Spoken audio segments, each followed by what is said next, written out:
चोरी करने वाला, चोरी का इरादा रखने वाला और चोरी में मदद करने वाला सभी चोर होते हैं। आपको कैसा लगेगा अगर मैं कहूं कि एक मामूली इंसान ने लगभग 75 करोड़ रुपए चुराए बैंक की आंखों में धूल झोंक करके, और पुलिस उस तक पहुंची मगर उसे कभी सजा नहीं दिलवा पाई। आइए आज हम बात करते हैं ऐसी एक बैंक डकैती की कहानी के बारे में। यह कहानी वास्तविक घटना पर आधारित है। सोसाइटी जनरले बैंक निस नामक शहर में स्थित है, जो फ्रेंच नदी के किनारे पर स्थित है। उस समय ज्यादातर लोग इस बैंक में अपनी मूल्यवान संपत्ति को बैंक सेफ्टी लॉकर में रखते थे, जैसे कि पैसे, गहने, सोने, डायमंड आदि, और बैंक ने सभी लोगों की कीमती चीजें को बैंक लॉकर के अंदर सुरक्षित बॉक्स में रखते थे। सभी ग्राहकों को उस समय इतना यकीन था कि उनकी संपत्तियां सुरक्षित हैं, पर किसी को क्या मालूम था कि कल आने वाला सूरज उनके इस विश्वास को चकनाचूर कर देगा। Monday the 19th of July 1976 एक सुबह का दिन था, जो कभी पहले नहीं हुआ था। उस दिन का आगमन लिखा हुआ था। हर एक दिन की तरह सभी बैंक कर्मचारी अपनी सीट पर बैठ गए, एक सामान्य दिन की शुरुआत करने के लिए। सब कुछ ठीक था, कुछ अनोखा नहीं था जो कुछ असामान्य होने का इशारा देता। जब तक बैंक के प्रबंधक और कुछ अधिकारी बैंक की लॉकर को खोलने की कोशिश कर रहे थे ताकि ग्राहकों के लेन देन का प्रक्रिया शुरू कर सके, तब तिजोरी का मुख्य दरवाजा सामान्य रूप से खुल गया, लेकिन अंदर का दरवाजा अटक गया था और कई बार प्रयास करने पर भी खुल नहीं पा रहा था। अभी भी बैंक कर्मचारी शांत थे, क्योंकि यह पहली बार नहीं था जब दरवाजा अटक गया हो। यह 75 साल पुराना स्टील का दरवाजा था, जिसका वजन 20 टन से भी अधिक था। इसलिए ऐसी समस्याओं का सामना करना कभी कभी सामान्य था। लेकिन असली समस्या तब शुरू हुई जब बैंक के सामने कई ग्राहक इकट्ठा हो गए, जो अधिकारियों के दरवाजे खोलने का इंतजार कर रहे थे ताकि वे अपने लेन देन कर सकें। बैंक के डायरेक्टर ने बैंक लॉकर बनाने वाली कंपनी को फोन किया, जो इसके रखरखाव भी संभालती थी। कुछ ही मिनटों बाद लॉकर कंपनी का एक कर्मचारी आया और ताले के मैकेनिज्म पर काम करने लगा और बार बार दरवाजा खोलने की कोशिश करने लगा। कुछ समय बाद लॉकर कंपनी के कर्मचारी विलियम ने बताया कि लॉकर ठीक काम कर रहा है, फिर भी दरवाजा अटक रहा है और कोई निशान भी नहीं था कि दरवाजा जबरदस्ती खोलने की कोशिश की गई हो। लॉकर कंपनी के कर्मचारी विलियम ने अपने टूल बॉक्स से कुछ उपकरण निकाले और दरवाजा अटकने का कारण खोजने का प्रयास जारी रखा। इसी बीच बैंक ग्राहकों की भीड़ जमने लगी और एक चिंता का माहौल बनने लगा, क्योंकि उन्हें अपना पैसा चाहिए था, उन्हें अपने लॉकर में रखी कीमती चीजों तक पहुंचना था, और कोई भी उन्हें यह नहीं बता रहा था कि वे क्यों इंतजार कर रहे हैं। इस माहौल के बीच लॉकर कंपनी के कर्मचारी के प्रयासों पर कोई नतीजा नहीं निकला। कोई भी यह नहीं जान पा रहा था कि क्या हो रहा है। यह लॉकर को खोलने का काम समय के साथ कठिन होता जा रहा था। लॉकर कंपनी के कर्मचारी के पास कोई जवाब नहीं था। अब बस यही संभव था कि दरवाजा दूसरी ओर से बंद किया गया हो, जो कि उस समय तक सभी को असंभव लग रहा था। काफी समय बीत गया और बैंक डायरेक्टर ने अपने वरिष्ठों से बात करके दिन के अंत में तिजोरी के दरवाजे को तोड़ने का निर्णय लिया गया। वे जानना चाहते थे कि दरवाजा क्यों अटक गया था। अभी दोपहर के 3 बज चुके थे। एक छोटा छेद ड्रिल किया गया दरवाजे में, जिसमें वे लॉकर के अंदर देख सके। और शुरुआत में जो असंभव लग रहा था, आखिर में वही सच निकला। बैंक को लूट लिया गया था। जी हाँ, बैंक को लूट लिया गया था। बैंक के डायरेक्टर ने पुलिस को बुलाया और देखते ही देखते कुछ ही मिनटों में बैंक पुलिस से भर गया था। नाइस शहर के हर महत्वपूर्ण पुलिसकर्मी वहां मौजूद थे, क्योंकि उन्हें इस इतिहास की सबसे बड़ी बैंक लूट की जांच करनी थी। पुलिसकर्मी आते ही लॉकर के छेद को बड़ा कर दिया गया। बैंक लुटेरे जितने भी पैसे थे वे सभी ले गए, साथ ही 4000 सेफ्टी लॉकर, जिनमें लोगों की मूल्यवान वस्तुएं रखी थीं, सभी अंदर से खाली थीं। और दीवार पर एक बड़े शब्दों में लिखा गया था, बिना हथियार, बिना हिंसा, बिना नफरत। यहाँ यह सवाल उठता है कि चोर तिजोरी में आखिर कैसे आए और कैसे निकले, जो कि जांच करने पर इन्वेस्टिगेटिंग ऑफिसर को साफ साफ समझ आ गया। जब एक सुरंग का छेद मिला जो शहर के अंडरग्राउंड सीवर सिस्टम तक जाने वाली एक टनल में जाकर खुलता था और चोरों द्वारा तिजोरी में प्रवेश करने के लिए इस्तेमाल किया गया था।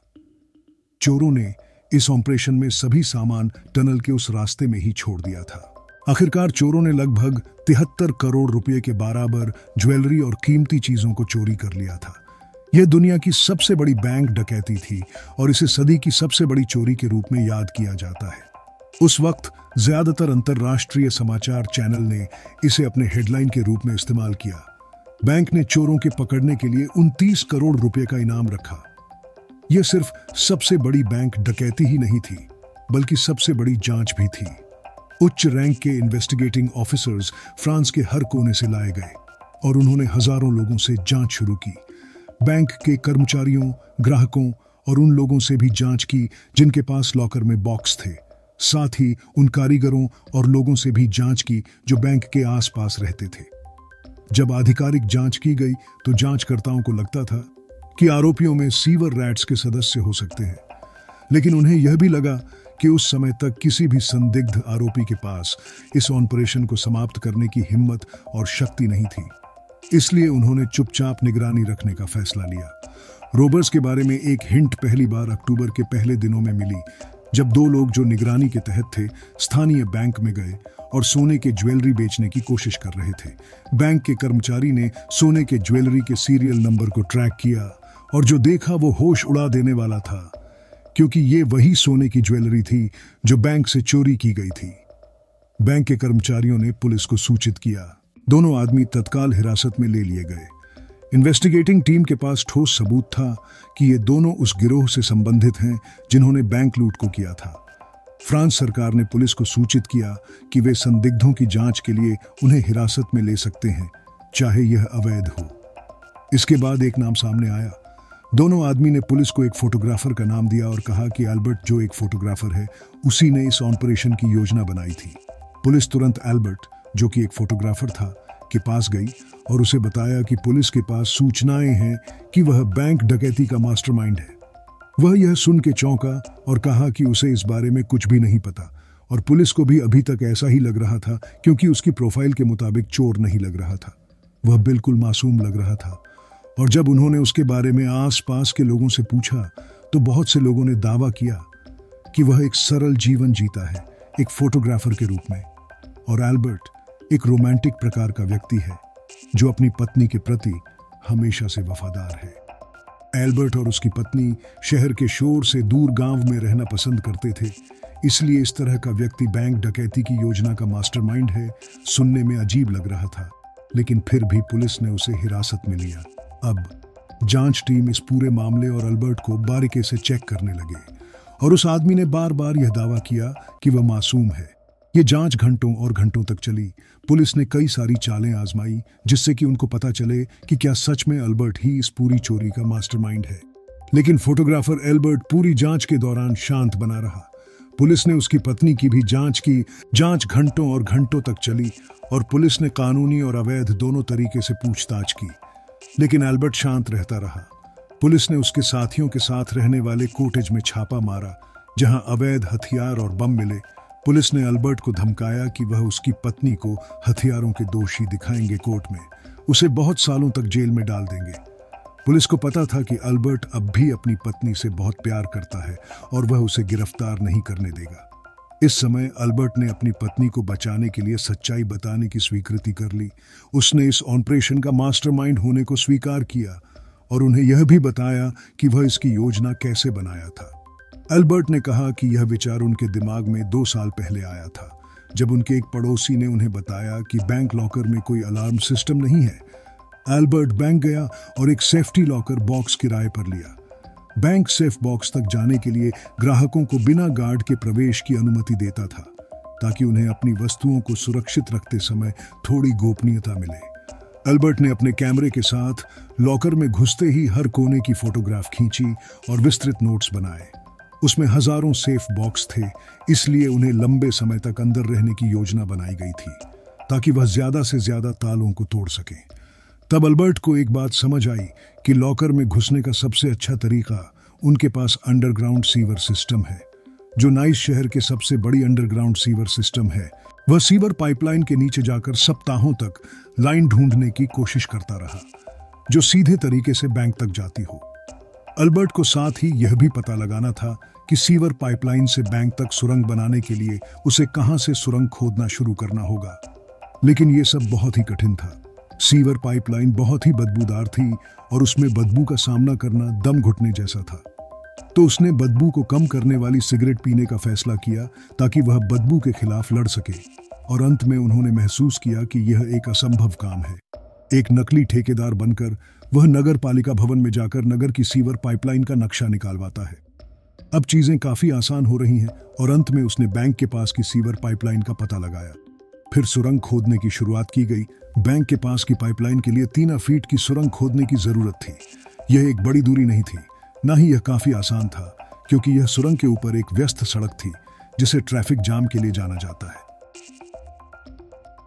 और ड्रिल की आवाज सड़क पर सुनाई देगी। अब तक अल्बर्ट के पास योजना थी, लेकिन ऐसा करने के लिए सामग्री या लोग नहीं थे। इसलिए वह मार्सेल गया और कुछ बड़े नेताओं से मिला, जिनमें सीवर रैट्स गैंग भी थी, जिसका जिक्र हमने शुरुआत में किया था। उन्हें यह योजना बहुत पसंद आई और वे इसके लिए काफी उत्साहित थे। सीवर रैट्स गैंग सहायता करने के लिए मान गई और बदले में अल्बर्ट ने बैंक चोरी का एक हिस्सा उनको देने का वादा किया। अब अल्बर्ट के पास मशीनें और काम करने के लिए लोग थे। अल्बर्ट ने खोदे जाने वाले क्षेत्र में कुछ लोगों को रेडियो के साथ निगरानी रखने का निर्णय लिया, ताकि वे अचानक पुलिस के दिखने पर वहां चल रही खुदाई को रोकने की जानकारी समय समय पर देते रहे। खुदाई बहुत थकाने वाला काम हो रहा था, क्योंकि वे छोटी मशीनों के साथ काम कर रहे थे ताकि दूसरों द्वारा सुना ना जा सके। सख्त टनल, बदबू, गर्म और वायु जो खोदने वालों के लिए बहुत कठिनाई पैदा कर रही थी। कुछ ही दिनों में काम करने वाले लोगों की टीम बीमार होने लगी। तब अल्बर्ट ने उन्हें 2 ग्रुप में बांटने का फैसला किया। हर ग्रुप 10 मिनट काम करेगा, फिर दूसरा 10 मिनट के लिए आराम करेगा। उन्हें अभी 8 इंच की मजबूत कंक्रीट दीवार को तोड़ना था। यह मुश्किल नहीं था, लेकिन उन्हें जैक हैमर्स और ड्रिल्स की जरूरत थी। अल्बर्ट को डर था कि इन मशीनों से काफी आवाज होगी, इसलिए उन्होंने टनल के ऊपर जाकर जांच की कि कहीं आवाज ज्यादा सुनाई तो नहीं दे रही। शनिवार 17 जुलाई को उन्होंने यह दिन चुना क्योंकि यह सप्ताह का पहला दिन था और बैंक बंद होता था। उस रात वे टनल में चले गए और कंक्रीट दीवार से जो कुछ बचा था वहां से खोदना शुरू कर दिया। उन्हें अभी भी 6 इंच की मजबूत कंक्रीट को तोड़ना था। अल्बर्ट के प्लान के मुताबिक यह चोरी ज्यादा समय ले रही थी। 2 बजे सुबह जब अल्बर्ट और उसके बाकी साथी अंदर पहुंचे, तब स्टील के दरवाजे को अंदर से वेल्डिंग करके परमानेंट बंद करना सबसे पहला काम था। इस तरह अल्बर्ट और उसके दल को भागने का समय होगा अगर कोई लॉकर रूम तक पहुंचने का प्रयास करता। फिर उन्होंने सेफ्टी लॉकर्स एक के बाद एक तोड़ना शुरू किया और जो कुछ उन्हें मिला उसे देखकर वे हैरान थे। ज्वेलरी, सोना, नकदी, सब कुछ जिसका वे सपना देखते थे। उन्होंने अपनी जीत का जश्न मनाया। बैंक लॉकर के अंदर राजाओं की तरह स्वर्णिम मेज पर रात का खाना खाया। वे खजाने के अंदर लगभग 27 घंटे बिताए। हालांकि उन्हें केवल 400 डिब्बे खोलने में सक्षम थे, जबकि खजाने में 4000 डिब्बे थे, लेकिन यह उनके लिए पर्याप्त था। सोमवार की सुबह 5 बजे अल्बर्ट ने कहा कि यह छोड़ने का समय है। 4 घंटे बाद बैंक खुलेगा, लेकिन छोड़ने से पहले अल्बर्ट ने एक पेंट स्प्रे लिया और दीवार पर मशहूर लाइन लिखी, हथियार के बिना, हिंसा के बिना, नफरत के बिना। ये लाइनें जांच टीम को गुस्से में ला दी, क्योंकि बैंक डकैती की इस घटना को लोग हंसी और तालियों के साथ हथियार के बिना, हिंसा के बिना, नफरत के बिना कह कहकर मशहूर कर रहे थे। अल्बर्ट आखिरकार सीवर रैट्स गैंग के साथ एक साथ गिरफ्तार किए गए। अल्बर्ट ने अपनी इच्छा जाहिर की कि वह सहयोग करेगा, लेकिन अपनी पत्नी को इस सब से दूर रखने के लिए। अल्बर्ट पुलिस की हिरासत में रहे जब तक कि उनके खिलाफ अंतिम निर्णय न निकला। इस अवधि के दौरान अल्बर्ट अपने वकील के साथ हर बुधवार को जज के कार्यालय में मिलने जाते थे। जज ने उसकी स्थिति का मूल्यांकन करना चाहा और देखना चाहा कि उसे कितने हद तक सहयोग करने के लिए तैयार है। यह स्थिति कई सप्ताहों तक चली। अल्बर्ट हर बुधवार को जज के कार्यालय जाते और उसके साथ आधे घंटे बिताते। पूरे मामले के दौरान अल्बर्ट बहुत सहयोगी था और सभी उम्मीद कर रहे थे कि उसे कम सजा मिलेगी। अल्बर्ट ने जज को 3 कागज दिए जिनमें सीवर प्रणाली के चित्र थे और अल्बर्ट ने जज को बताना शुरू किया कि उसने ऑपरेशन की योजना कैसे बनाई थी। धीरे धीरे अल्बर्ट ने अपनी कुर्सी से उठकर जज की कुर्सी के पीछे खड़ा हो गया और जज को मानचित्र को और स्पष्टता से समझाने की कोशिश की। वे जज को कहने लगे, हमने यहाँ से शुरुआत की और हमने यह किया, वह किया और फिर वहां पहुंचे। जब तक जज मानचित्र को देखते रहे, उनका ध्यान अल्बर्ट के शब्दों पर था। अल्बर्ट ने थोड़ी खुफिया रणनीति अपनाई है ताकि वह जज को उनकी मानसिक स्थिति में स्थानांतरित कर सके। फिर अचानक अल्बर्ट जज की मेज के पीछे की ओर मुड़ा और खिड़की की ओर कूद गया।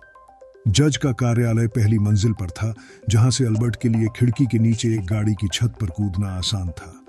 जैसे ही वह कूदा, उसका दोस्त उसका इंतजार कर रहा था, जो एक मोटरसाइकिल पर था, और फिर वह भाग गया। उस दिन से अल्बर्ट गायब हो गया। पुलिस न तो उसे और न ही चोरी का सामान ढूंढ पाई, क्योंकि उसने इसके बारे में किसी भी जानकारी का खुलासा नहीं किया था। हालांकि कहा जाता है कि अल्बर्ट भागते वक्त जिस गाड़ी के ऊपर कूदा, उस गाड़ी के मालिक को $600 के नकद पैसे भेजे। अल्बर्ट ने अपनी बाकी जिंदगी उसकी पत्नी को एक गुमनाम इंसान बनकर मीडिया के माध्यम से अपनी तस्वीरें और संदेश भेजकर बिताई। वर्ष 1989 में एल्बर्ट को कैंसर की वजह से दुनिया के सबसे बड़ी लूट के मास्टरमाइंड का निधन हो गया। यहाँ हमारी कहानी का अंत होता है। यदि आपको ये पसंद आई है तो कृपया मुझे लाइक और सब्सक्राइब करना ना भूलें और घंटी बटन को दबाएं ताकि आप नई अपडेट मिस न करें।